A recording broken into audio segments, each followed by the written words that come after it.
وَيَنْهَى عَنِ الْفَحْشَاءِ، اور تمہیں منع کرتا ہے بے حیائی سے، وَيَنْهَى عَنِ الْفَحْشَاءِ وَالْمُنْكَرِ وَالْبَغْيِ، اور تمہیں برائی سے بھی سرکشی سے بھی اللہ رب العالمین منع کرتا ہے، یعظکم لعلکم تذکرون، اور اس لیے منع کرتا ہے تاکہ تم نصیحت حاصل کرنے والوں میں سے ہو جاؤ۔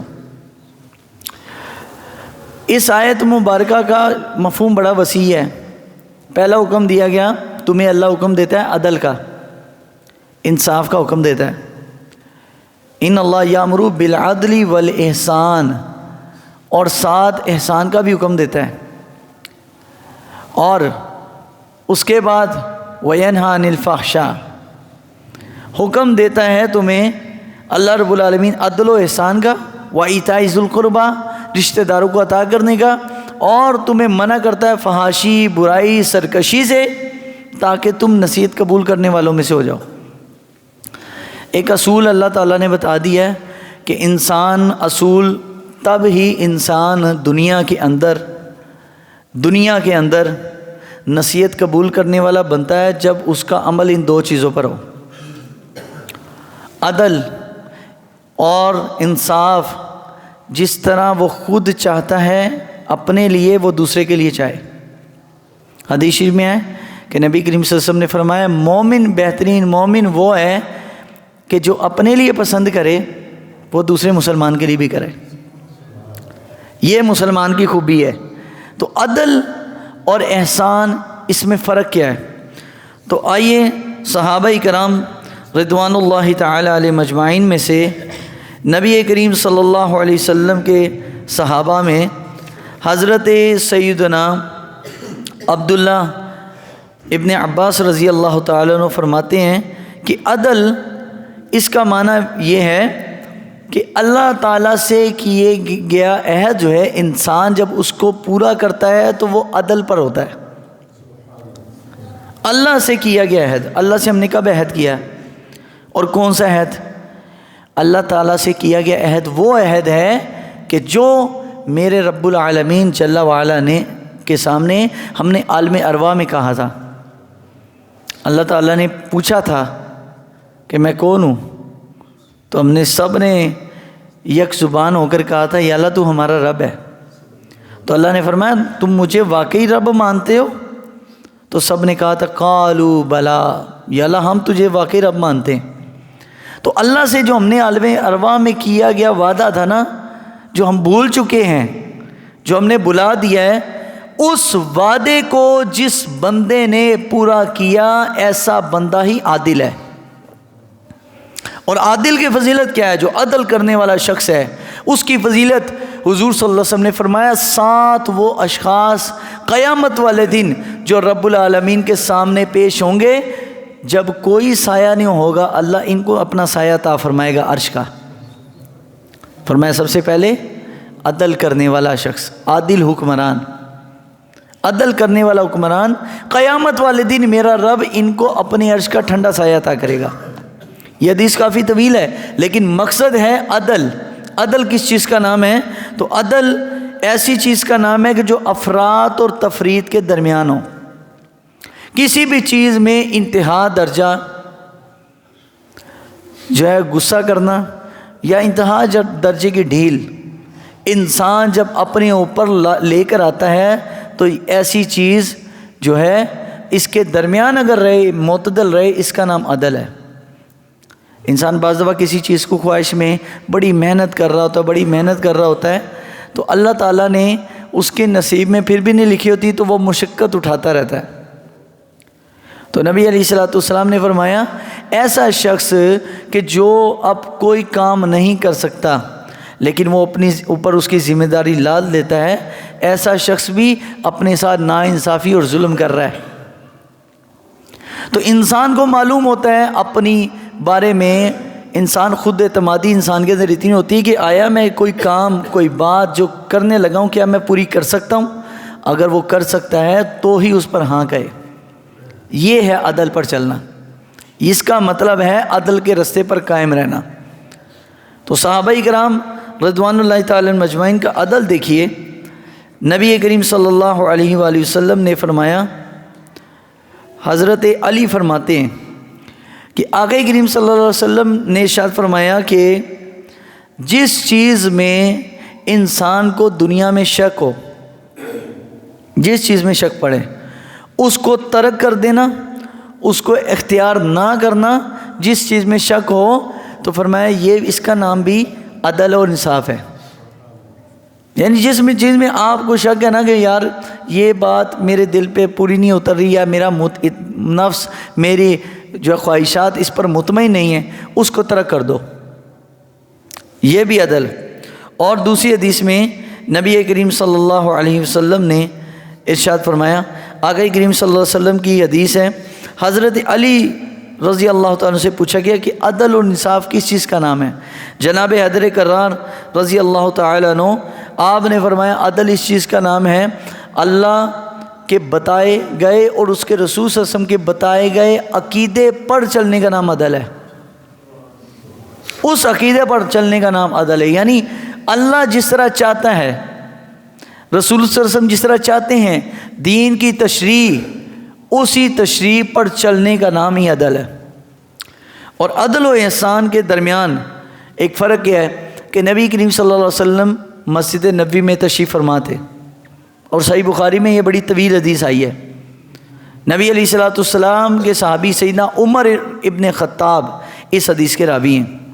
حضرت عمر رضی اللہ تعالیٰ عنہ فرماتے ہیں ہم مسجد نبوی میں سرکار کے پاس بیٹھے، مسجد نبوی میں ایک شخص داخل ہوا اور سفید چمکدار روشن لباس پہنا ہوا تھا، بالوں پہ تیل لگا ہوا تھا، اور جسم ایسا تھا محسوس ہو رہا جیسے ابھی یہ غسل کر کے آئے ہیں۔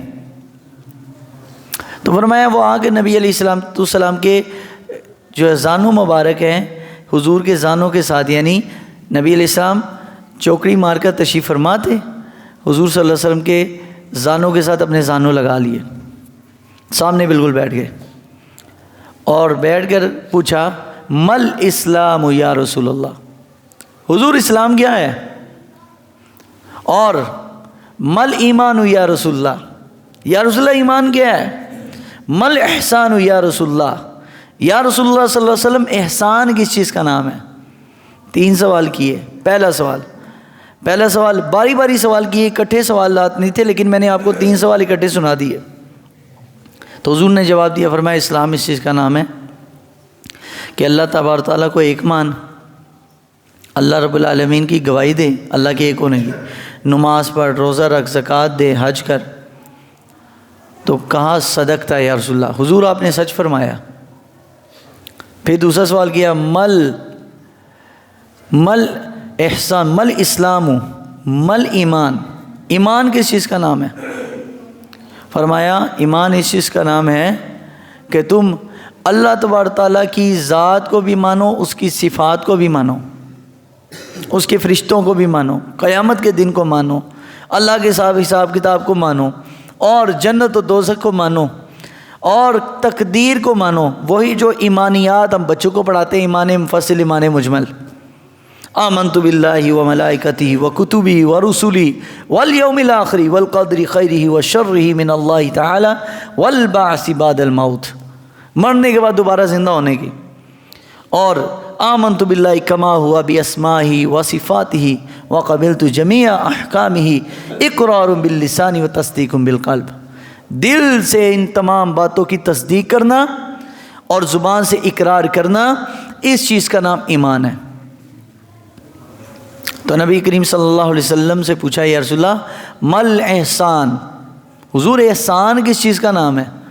تو آقا دو جہاں صلی اللہ علیہ وسلم نے فرمایا احسان اس چیز کا نام ہے، احسان اس چیز کا نام ہے ان تعبد اللہ کأنک تراہ فإن لم تکن تراہ فإنہ یراک۔ فرمایا احسان اس چیز کا نام ہے کہ تو اللہ کی ایسے عبادت کر، اللہ کی ایسے عبادت کر گویا کہ تو رب کو دیکھ رہا ہے، اور اگر یہ نہیں ہو سکتا کم از کم دل میں اپنی یہ کیفیت بنا میرا رب مجھے دیکھ رہا ہے۔ یہ ہے احسان اور ایمان کا فرق۔ احسان اور عدل اور احسان کا فرق. اور احسان یہ ہے کہ کسی کے ساتھ بھلائی اس سے زیادہ کرنا. یعنی کسی نے آپ کے ساتھ بھلائی کی، آپ دنیا میں حل جزاء الاحسان الا الاحسان، بھلائی کا بدلہ بھلائی کے ساتھ دیں، بھلائی کا بدلہ بھلائی کے ساتھ دیں. اور ہمیشہ کسی کی نیکی اور بھلائی کو یاد رکھیں. نیکی اور بھلائی کو یاد رکھتے رہیں گے، معاملات تعلقات قائم رہیں گے. اور جہاں پر نیکی اور بھلائی کو بھلانا شروع کر دیا تو وہاں پر معاملات بگڑنا شروع ہو جائیں گے. تو پہلی چیز اللہ رب العالمین نے فرمایا کہ تمہیں میں عدل کا حکم، احسان کا حکم دیتا ہوں. دیکھیں اور معاملات میں اللہ نے عدل کا حکم دیا، لیکن کچھ معاملات ایسے ہیں وہاں پر عدل کو چھوڑنے کی فضیلت بیان کی ہے. عدل کو چھوڑنے کی فضیلت اللہ رب العالمین نے قرآن مجید میں بیان کی ہے. یہی سورۃ النحل کے اندر میرے رب العالمین نے ارشاد فرمایا کہ اگر تم معاف کر دو، اگر تم چھوڑ دو، معاف کر دو، تو یہ زیادہ بہتر ہے صبر کرنے والوں کے لیے. یہ زیادہ بہتر ہے. صحابہ کرام رضوان اللہ تعالی مجمعین کے زمانے میں جب کوئی کسی کا نقصان کرتا تو اول یہی پیشکش کی جاتی، اگر معاف کرو گے تو اس کا صلہ جنت ہے، اس کے صلے میں جنت ملے گی. اور اگر معاف نہیں کرو گے، بدلہ لے لو گے تو دنیا تک ہے، آخرت میں کچھ نہیں ہے، آخرت میں کچھ نہیں. اگر خود اپنی زبان سے کسی نے معافی کسی کو دے دی، چاہے جتنا مرضی کوئی گناہ ہے، کتنی بڑی کوئی غلطی ہے، تو اس کی آخرت میں اللہ کے ہاں بہت بڑا اجر ہے. وبشر الصابرین، صبر کرنے والوں کے لیے خوشخبری ہے نا. تو اللہ کے پیارے محبوب صلی اللہ علیہ وسلم نے ارشاد فرمایا، حدیث شریف میں ہے کہ عدل اور احسان، احسان خصوصاً بھلائی صلہ رحمی کے معاملے میں یہ بڑی فضیلت رکھتی ہے. صلہ رحمی، حضرت جبیر بن مطعم فرماتے ہیں کہ نبی کریم صلی اللہ علیہ وسلم نے ارشاد فرمایا، آقا کریم صلی اللہ علیہ وسلم کی حدیث ہے، ایک صحابی ہے، یا رسول اللہ میں چاہتا ہوں کہ میں بہت زیادہ مالدار ہو جاؤں اور میرے مال میں، میری عزت و آبرو میں، مال میں، جان میں برکتیں ہوں. تو نبی کریم صلی اللہ علیہ وسلم نے فرمایا تم صلہ رحمی شروع کرو. صلہ رحمی کیا ہے؟ فرمایا جن رشتہ داروں نے، جن تمہارے قریبی لوگوں نے تمہیں نقصان پہنچایا، تمہیں تکلیف پہنچائی، ان کے ساتھ بھلائی شروع کر دو. اللہ تعالیٰ تمہیں وہاں سے رزق عطا فرمائے گا جہاں سے تمہارا گمان بھی نہیں ہوگا. صلہ رحمی بڑی برکت ہے، صلہ رحمی کیا کریں. یعنی ہم تو جس کو ہم نے ایک بڑا ایک عجیب سا ایک نام بنایا ہوا ہے، شریکہ. شریکے کے نام پر ہم کیا کچھ نہیں کرتے، یعنی ثواب والے کام بھی اور گناہ والے کام بھی شریکوں کے نام پر کریں گے. مطلب ایک غریب آدمی ہے، اس کی کوئی اپنے والدین کو، اپنے عزیز و قارب جو فوت شدہ ہیں، ان کو نیکی اور ثواب پہنچانے کی اس کے اندر کیپیسٹی نہیں ہے اتنی کہ وہ لوگوں کو بہت زیادہ کھانا کھلا سکے. لیکن کبھی پوچھیں یار اتنا تکلف آپ کیوں کر رہے ہیں؟ کہیں گے یار برادری باتیں کرے گی تو کرنا پڑتا ہے. تو یاد رکھیں یہ جس برادری کے لیے، جس شریکے کو خوش کرنے کے لیے ہم دنیا میں بہت سارے کام کر رہے ہوتے ہیں نا، اللہ کے ہاں اس کا کوئی اجر نہیں. کیونکہ یہ دنیا کے لیے بڑے بڑے ختم اور بڑے بڑے جناب اصال ثواب کی محفلیں، سالانہ برسیاں اس نام پر کرتے ہیں کہ شریکے میں کوئی بات نہ کرے. اور جب کوئی نیکی کر رہے ہوتے ہیں تو تب بھی اسی نیت سے، اور گناہ کر رہے ہوتے ہیں تب بھی اسی نیت سے. تو یاد رکھیے حضور صلی اللہ علیہ وسلم نے اگر شریکہ، برادری اور عزیز و اقارب کے ساتھ نیکی کرنے کا حکم دیا ہے، اس میں شریکے کے لیے نہیں ہے وہ کام، بلکہ کسی کے لیے ہے بھائی، اللہ کے لیے. اب دیکھیں حضور کے شریکے سے بڑھ کر تو کوئی نہیں ہے نا. نبی علیہ السلام کا سارا خاندان مکے میں ہے، حضور مدینہ میں. لیکن جب سرکار دو عالم صلی اللہ علیہ وسلم نے 10,000 فوج لے کر آئے مکے میں، مکہ فتح ہوا اور مکہ فتح کر لیا، سارا مکے کا کنٹرول ہے. یہ وہی مکہ ہے جہاں پر رسول اللہ صلی اللہ علیہ وسلم نماز پڑھتے، سرکار دو عالم علیہ الصلوۃ والسلام کے اوپر مکے کے وہ بدو اور وہ جاہل کفار، جن میں سے بعض کو اللہ رب العالمین نے پھر اسلام میں آنے کی توفیق بھی دی، وہ صحابی بھی بنے، لیکن اس سے پہلے بہت سارے جو کفار بھی تھے انہوں نے کیا کیا، نبی علیہ الصلوۃ والسلام کے اوپر اونٹ کی اوجڑی لا کے رکھ دی حالت نماز میں۔ یہ وہ مکے کے کفار ہیں، یہ وہ کافر ہیں جو بلال پر بہت زیادہ ظلم و زیادتی کرتے تھے، بلال رضی اللہ تعالیٰ عنہ پر۔ یہ وہ کافر ہیں جو حضرت یاسر اور حضرت سمیہ کو جنہوں نے قتل کیا، یہ سارے حضور کے رشتہ دار ہیں۔ لیکن مکہ میں جب سرکار آئے نا تو فرمایا مکے والو جانتے ہو آج میں نے تمہارے ساتھ کیا کرنا ہے؟ کہا وہی کریں گے جو ہم نے کیا تھا، یعنی عدل۔ پہلی چیز عدل بتائی نا قرآن نے، عدل آپ کریں گے، یعنی ہم نے جو کیا ہمارے ساتھ ویسے ہی ہوگا جیسے ہم نے کیا۔ فرمایا آج میں تمہارے ساتھ عدل نہیں، آج تمہارے ساتھ احسان کروں گا، جاؤ تم سب کو معافی ہے۔ کعبۃ اللہ کے صحن میں، مکے خانہ کعبہ حرم کے صحن میں کھڑے ہو کر حضور نے عام معافی کا اعلان کر دیا، سب کو، عورتوں مرد کو، سب کو معاف فرمایا۔ جو تلوار گرا دے اس کو بھی معافی، جو دروازہ بند کر دے اس کو بھی معافی ہے۔ تو یہ ہے عدل اور احسان کا فرق۔ عدل یہ ہے کہ برابری برابری، جیسے کسی نے کیا ویسے ہی کرو، لیکن بہتر یہ ہے کہ آپ احسان کرو، کیونکہ احسان کا بدلہ هل جزاء الاحسان الا الاحسان، احسان کا بدلہ اللہ کے ہاں احسان ہی ہے، بلائی کا بدلہ بلائی ہے۔ دیکھیں نا سورۃ الکہف اگر پڑھیں تو سورۃ الکہف میں حضرت خضر علیہ السلام اور موسیٰ علیہ السلام کا واقعہ بھی آتا ہے۔ بڑی بڑی چھوٹی چھوٹی قرآن مجید میں اللہ تعالیٰ نے اشارتاً بہت ساری مثالیں بتائی ہیں۔ اب موسیٰ علیہ السلام ایک گاؤں میں چلے گئے، حضرت خضر کو لے کے، قصہ کافی طویل ہے لیکن ایک نقطہ سمجھانا ہے وہاں سے۔ اور وہاں پر 2 یتیم بچوں کی دیوار، گھر کی دیوار حضرت موسیٰ علیہ السلام اور خضر علیہ السلام نے صحیح کری، لیکن موسیٰ علیہ السلام نے دیکھا نہ انہوں نے پانی کا پوچھا، یعنی نیکی کا بدلہ، نیکی چاہیے نا کہ چلے کوئی پانی شانی تو پوچھے نا، مزدوری تو نہیں مانگ رہے، اللہ کے لیے کر رہے ہیں۔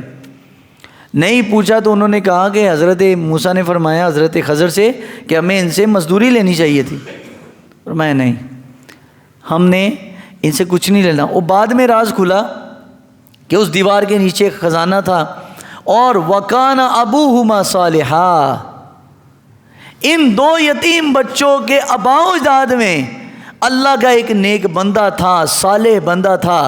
اس نیک صالح بندے کی وجہ سے اللہ نے 2 نبیوں کو حکم دیا کہ ان بچوں کی دیوار کو ٹھیک کرو، اور انہوں نے بتایا کہ ہم نے اللہ کے لیے کیا، ہمیں کوئی کھانا پوچھتا ہے نہیں پوچھتا، ہم نے دیوار اگر کرنی ہے تو اللہ کے لیے کرنی ہے۔ تو یاد رکھیے کچھ لوگ ہوتے ہیں نیکی کر دریا میں ڈال، یعنی نیکی کر کے بھول جانے والے، اور کچھ ہیں نیکی کر اور نیکی کر کے لوگوں کو بتا۔ کوئی کسی کے ساتھ اچھائی کی، بھلائی کی، برادری میں ہو، محلے میں ہو، علاقے میں ہو، کسی قوم میں ہو، کسی لیول پر بھی ہوں، تو لوگوں کو بتا کے وہ اپنی نیکی کر اور دریا میں ڈال کے بھولنی نہیں ہے، بلکہ لوگوں کو دکھانی اور بتانی ہے۔ اور حضور نے کیا فرمایا؟ نبی کریم صلی اللہ علیہ وسلم نے فرمایا قیامت کو اس شخص کو بھی اللہ رب العالمین جل وعلا اپنے عرش کا ٹھنڈا سایہ عطا فرمائے گا، جس شخص نے نیکی ایسے کی، ایک ہاتھ سے کی اور دوسرے ہاتھ کو خبر بھی نہیں، دوسرے ہاتھ کو خیال بھی نہیں۔ اگر اللہ تعالیٰ نے کسی کو نیکی کی توفیق دی ہے نا، اگر توفیق دے دی ہے، اول تو نیکی کی توفیق پر بھی آنسو بہاؤ کہ شکر ہے اللہ تو نے ہمیں نیکی کی توفیق دے دی، ورنہ بڑے لوگ ہیں دنیا میں پھر رہے ہیں بھولے ہوئے نیکی کو، قبر کو، آخرت کو، حساب کتاب کو، مرنے کو، اور اللہ کے آگے جواب دہ ہونے کو بھول چکے، بھول گئے اللہ کو۔ لیکن بہت سارے ایسے بھی ہیں جن کو اللہ نے اپنے نیکی کی توفیق دی، وہ خالصاً اللہ کے لیے کیے جا رہے ہیں، اللہ کے لیے، اور ایسے بندے کے لیے اجر ہے، ایسے بندے کے لیے اجر ہے۔ نبی کریم صلی اللہ علیہ وسلم کے ایک صحابی تھے، حضور کے پاس ایک مہمان آ گیا، احسان کی بات ہے نا، نبی علیہ السلام کا ایک مہمان آیا. اس دن نبی علیہ السلام کسی مصروفیت میں تھے یا کیا وجہ تھی، بہرحال جب نبی علیہ السلام کو کوئی ایسا مسئلہ پیش ہوتا تو آقا کریم صلی اللہ علیہ وسلم کیا کرتے، اپنے مہمان کو کسی صحابی کے گھر بھیج دیتے. عرب کا رواج تھا کہ بندہ اگر کہیں مصروف ہے اپنے قریبی بندے کے پاس بھیج دیں کہ جاؤ بھائی رات گزارو وہاں پر ان کے گھر، اور وہاں پہ اس کو کہتے بھائی اس کی خدمت جو ہے آپ کریں. اب وہ صحابی گھر گئے، بیگم سے پوچھا کھانا گھر میں کوئی موجود ہے؟ کہا ہاں، گھر میں صرف ایک بندے کا کھانا ہے. کہا بس کھانا گرم کرو، کھانا رکھ دو، میں مہمان کو لے کر آ رہا ہوں. آج نبی علیہ السلام نے کسی کو ہمارے گھر مہمان بننا پسند کیا ہے. نبی علیہ السلام نے بھیج دیا اس شخص کو. اب وہ صحابی انہوں نے اپنی بیوی کو کہا ایک بندے کا کھانا ہے، اور جب تم کھانا رکھ دو تو تم نے دیا بجھا دینا، اور دیا بجھا کے اور اپنا ہم ہاتھ اور منہ ایسے چلائیں گے جس طرح کے ہم کچھ کھا رہے ہیں. کہا بس چپ کر کے، اب کسی کو اس کا علم نہیں سوائے اللہ کی ذات کو. جب صبح گئے نا بارگاہ رسالت میں، نبی کریم صلی اللہ علیہ وسلم نے فرمایا کہ تم ایسے خوش نصیب ہو کہ وَيُطْعِمُونَ الطَّعَامَ عَلَىٰ حُبِّهِ مِسْكِينًا وَيَتِيمًا وَأَسِيرًا. قرآن میں ایک آیت مبارکہ سیدہ فاطمہ کے بارے میں آئی، اور دوسری آیت کہ یہ غریبوں کو کھانا کھلاتے ہیں، خیرات کرتے ہیں اور خود بھوکے رہتے ہیں. دوسری آیت میرے رب نے اس صحابی کے بارے میں، اس صحابی کی تعریف میں اتاری، اور نبی علیہ السلام نے صبح ان کو خوشخبری دی. کس کے لیے نیکی کی تھی؟ اللہ کے لیے. تو جب اللہ کے لیے کوئی نیکی کی جائے نا، ان اللہ یامر بالعدل والاحسان، جب اللہ کے لیے احسان کیا جائے تو اس کا بدلہ میرا رب ایسا عطا فرماتا ہے، اس طرح کے عطا فرماتا ہے. حضرت انس ابن مالک رضی اللہ تعالیٰ عنہ، انہوں نے نبی علیہ السلام کی بڑی خدمت کی. 10 سال کے تھے جب سرکار کے پاس آئے، اور جب 21 سال عمر ہوئی تو نبی علیہ السلام دنیا سے چلے گئے.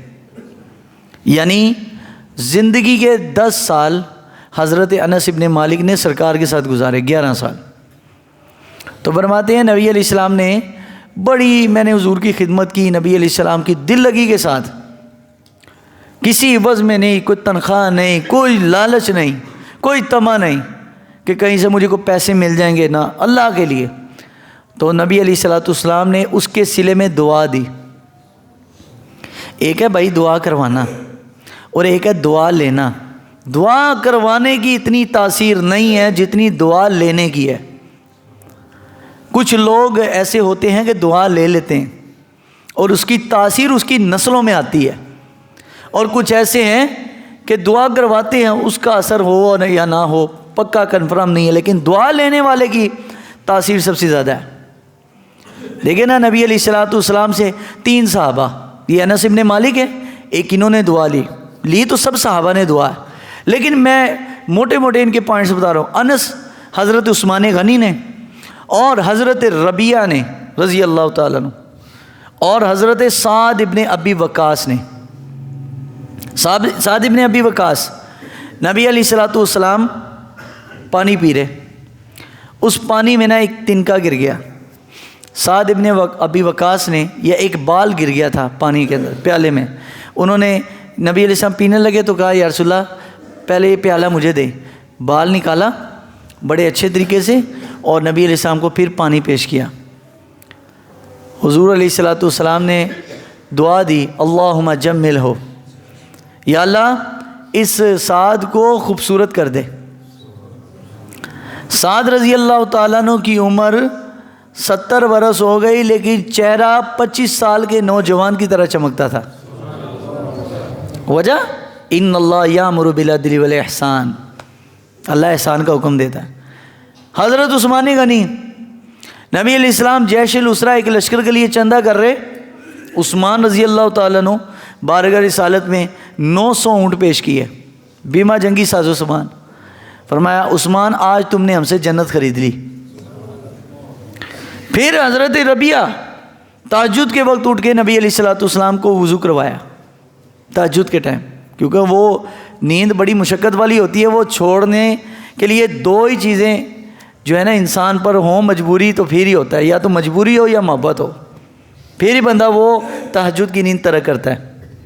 تو نبی کریم صلی اللہ علیہ وسلم کے ربیعہ رضیہ اٹھے، سرکار کو وضو کروایا، فرمایا ربیعہ مانگ کیا مانگتے ہو؟ عرض کہ یا رسول اللہ میں جنت مانگتا ہوں۔ فرمایا جاؤ، تم جنت تمہیں دی، لیکن کثرت نوافل کے ذریعے سے تم نے میری مدد کرنی ہے، مطلب عمل بھی کرنا ہے ساتھ، جنت اللہ دے دے گا۔ تو حضور کی دعا سے ملی۔ تو یہ تاثیرات انس رضی اللہ تعالیٰ عنہ جن کی بات چل رہی تھی، تو بات یہاں سے ہم نے دوسرے صحابہ کی بھی شروع کر دی۔ انس ابن مالک، حضور نے ان کے لیے دعا کی، یا اللہ انس کے مال میں، انس کی اولاد میں، اور انس رضی اللہ تعالیٰ کی عزت میں برکت فرما۔ پتہ ہے حضرت انس ابن مالک کی کتنی اولاد ہوئی اور کتنا مال اللہ نے دیا، کتنی اولاد دی؟ حضرت انس رضی اللہ تعالیٰ عنہ کی 100 کے قریب بیٹے اور پوتے ملا کے 100 تعداد تھی، 100، اتنی اللہ نے اولاد دی، اور مال اتنا کہ انس رضی اللہ تعالیٰ عنہ ہمیشہ خیرات کیا کرتے، اور جب بھی پورے مدینے میں کوئی بھوکا ہوتا نا، اگر اس کو کہیں سے کھانا نہیں ملتا تو انس رضی اللہ تعالیٰ عنہ کے گھر اس کو کھانا مل جاتا تھا۔ یہ خوش نصیبوں کی باتیں ہیں کہ اللہ تعالیٰ کس کو نیکی کی توفیق دیتا ہے اور کون اپنی نیکی کو سنبھالتا ہے۔ نیکی کر لینا کمال نہیں ہے، نیکی کر کے ہضم کرنا بھی کمال ہے۔ تو کوشش کریں نیکی کر کے ہضم کریں۔ کسی بھی رشتہ دار کو، کسی بھی قریبی، علماء فقہا نے تو یہاں تک لکھا ہے کہ اگر قریبی رشتہ دار ہو اور وہ شرم محسوس کرے آپ سے زکوٰۃ کے پیسے لینے پر، کیونکہ بعض لوگوں کو بڑا عیب لگتا ہے یار زکوٰۃ کے پیسے ہم لیں گے، حالانکہ وہ مجبور ہوتے ہیں اور وہ اہل ہوتے ہیں اس کے، لیکن شرماتے ہیں، اور قریبی رشتہ داروں سے تو بالکل بھی نہیں لیتے۔ تو علماء نے کیا لکھا ہے؟ اس کا طریقہ یہ ہے کہ ان کو تحفے کی شکل میں دے دو، ان کو بتانے کی بھی ضرورت نہیں، اللہ کے ہاں وہی قبول ہے۔ تو صلہ رحمی، اس کی اسلام نے بڑی برکت بیان کی ہے، صلہ رحمی قریبی رشتہ داروں۔ لیکن آج کل ٹرینڈ ہم قریبی رشتہ داروں کے ساتھ نیکی اس غرض سے کرتے ہیں کہ کل کو ہمارا اس کا سامنا ہوگا تو ہم جو ہے شریکے کے طور پر اپنی نیکی اس کے منہ پہ ماریں گے، اس کا منہ بند کرنے کے لیے، تاکہ ہمارے سامنے کوئی بات نہ کر سکے۔ تو بھائی اس طرح کی نیکی کرنی ہے تو نہ کریں، کیونکہ رب نے جو قرآن میں حکم دیا، قرآن کی جامعۃ البیان آیات، وہ کیا ہے کہ اللہ تمہیں عدل اور احسان کا حکم دیتا ہے۔ دیکھیں والدین کی بھی یہی بات قرآن نے کہی، وَبِالْوَالِدَيْنِ احسانا، ماں باپ کے ساتھ احسان کرو۔ ایسا نہیں اللہ نے فرمایا کہ جیسے ماں باپ نے تمہارے ساتھ کیا تم بھی ویسے کرو، ایسے نہیں کہا، بلکہ کیا کہا؟ ماں باپ کے ساتھ احسان کرو، یعنی جس طرح انہوں نے کیا اس سے بڑھ کر تم نے کرنا ہے۔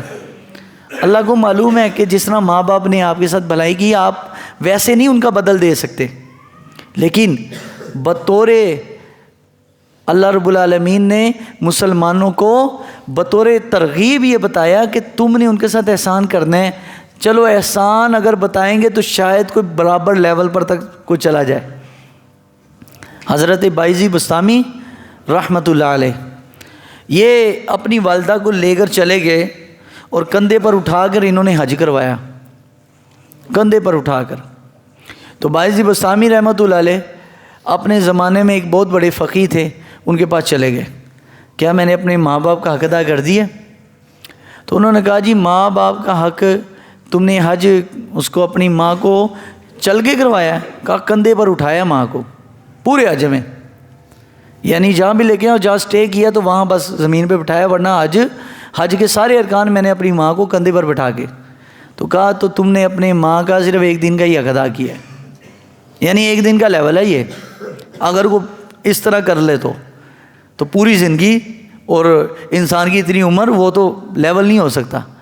تو ہمیشہ یاد رکھیں، کوشش کریں نیکی کر کے دریا میں ڈالے مطلب بھول جائیں، یہ انویسٹمنٹ ہے، ایسی انویسٹمنٹ ہے کہ جو قیامت والے دن کھلنی ہے، قیامت کو اس کا اجر اللہ نے دینا ہے۔ وَيَنْهَا عَنِ الْفَحْشَاءِ، اور اللہ تمہیں منع کرتا ہے برائی سے بھی، بے حیائی سے بھی اور سرکشی سے بھی۔ ایک تو ہے برائی، اور ایک ہے باغی. قرآن نے جو باغی کا جو لفظ بولا ہے یہ سرکشی کے لیے آتا ہے. یعنی ایک گناہ کرنا جس کو ہم بولتے ہیں ایک طرح چوری اور دوسرا سینہ زوری.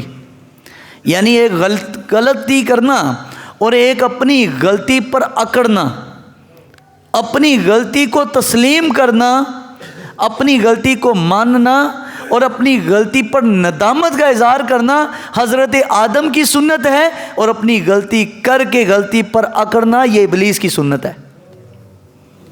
اب ہمارے پاس آپشن ہے کہ ہم وَيَنْهَا عَنِ الْفَحْشَاءِ وَالْمُنْكَرِ وَالْبَغْيِ، ہم بغاوت میں، سرکشی میں ہیں یا والمنکر میں، گناہ میں.